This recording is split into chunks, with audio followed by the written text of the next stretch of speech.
So I did the thing. I gave up gluten, I gave up dairy, I gave up joy. I was meal prepping like a Pinterest mom with a protein obsession, and somehow I was still bloated. Painfully, visibly, jeans unbuttoned by noon, bloated. And guess what? The solution wasn't a detox tea, it was a 30-day reset, and it sure as heck wasn't another salad. Nope. What finally helped me lose belly bloat and fat was actually the opposite of what I'd been told. So let's break it down. Hey y'all, welcome back to Doozy Talks with Susie, where we keep it real about fitness, nutrition, hormones, and living in sync with your body and your purpose. And today we're diving into the one question I used to scream into the void every time I looked 6 months pregnant after breakfast. Why am I so bloated?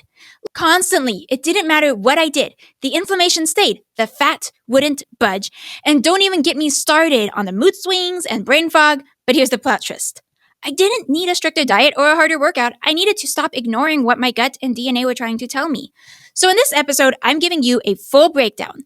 What I was doing wrong, what my genes exposed, what actually worked, and how my entire body changed when I finally stopped doing what everyone else said was healthy and started doing what actually worked for me. So here's what was going on behind the scenes. My gut, it was waving a white flag every single day, and I was out here chugging green smoothies. I was saving myself. No diagnosis, no IBS, no Crohn's, just constant bloating, pressure, and this fun little mystery cramp that showed up whenever I ate, like anything. I thought it was normal because everyone in my family was like that. We literally thought digestion equals pain, it's all casual, everybody has it, it's just like we just struggle with, digesting food. It just runs in the family, so it's normal, and this is just what we need to expect and accept. What I didn't realize was I had low Akkermansia and Bacteroides, which are gut bacteria that help regulate weight and inflammation. I was also eating high-fiber, sulfur-heavy foods that my body straight up couldn't process.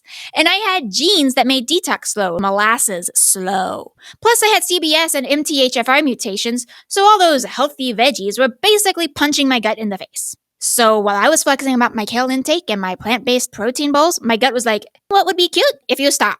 Once I started listening, here's what I changed. I cut back on the fiber bombs and the cruciferous veggies. I stopped forcing the beans, the lentils, the oats, and the raw everything. I added more animal-based meals like beef, bison, tallow, chicken, fish, things my gut could actually digest. And I got intentional with my gut support. Saccharomyces boulardii plus MOS every morning on an empty stomach. No exceptions. This is the start to my day to just get me going. Femdophilus advanced with breakfast or a snack, and you can find all of these on Amazon, people. You can find them on Amazon. And when my gut was extra dramatic, activated charcoal to calm that storm that was usually because I ate something I shouldn't have eaten. And that stack was life-changing. I finally felt normal. No bloat, no pressure, just peace. When I first started this, I literally had no idea you could eat a meal and not have stomach pain. When I first started this. And one time I had something very simple. Yes, I get it, it's not super healthy, but it was bacon and eggs for breakfast. And my stomach didn't hurt. I was like, that's interesting. I didn't know that happens. And I go on with my day. Well, then that evening I'm having something super healthy like a salad, and my stomach starts hurting. And I'm going, okay, that didn't work. It's very complicated when I first started. Just saying it like that. So once my gut started chilling out, I thought, great, I fixed it. But no, my body was like, surprise, we still have estrogen problems, because even though I was eating better, I was still dealing with the puffy face, the brain fog, hormonal breakouts, and stubborn fat that would not move. I kept thinking, what else am I doing wrong? Well, my liver was backed up, and my hormones were throwing shade. So here's what I learned. If your liver is overwhelmed and your genes slow down detox, your body starts recycling old estrogen. That means bloating, cravings, mood swings, fat storage, and a body that feels inflamed all the time. I had the MTHFR mutation. I had COMT. I had poor glutathione clearance. So no, a juice cleanse wasn't going to cut it. What did I do? I supported my liver with calcium D-glucarate, choline, taurine, and magnesium. I upped my fat intake and beef tallow, not avocado toast. I can have some avocado now, but we're talking healthy fats. Mainly like beef tallow, sometimes a little bit of avocado on occasion, or coconut oil, olive oil. Then I finally pulled dairy. That was sad. Goodbye, the milk bloat. So it was sad, but it wasn't sad at the same time. And high oxalate foods. Then I started eating to support detox, not just hit macros. Once my liver got what it needed, everything changed. Let's talk DNA, because this was the mic drop moment for me. Everyone's online trying to sell you their best tips. And I'm over here with a full DNA report saying, actually, your gut hates that protein bar, and your hormones hate that HIT class.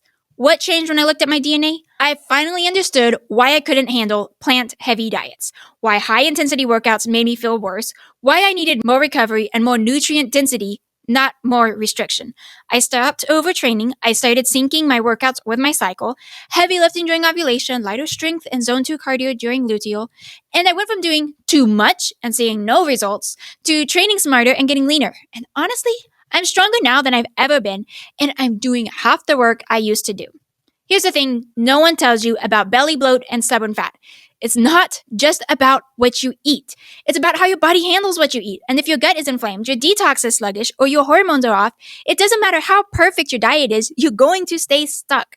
Once I started supporting my gut, supporting my detox, syncing my workouts, and eating for my genetics instead of someone else's Instagram plan, my body finally felt safe to let go of inflammation and fat. It wasn't a punishment, it was protection.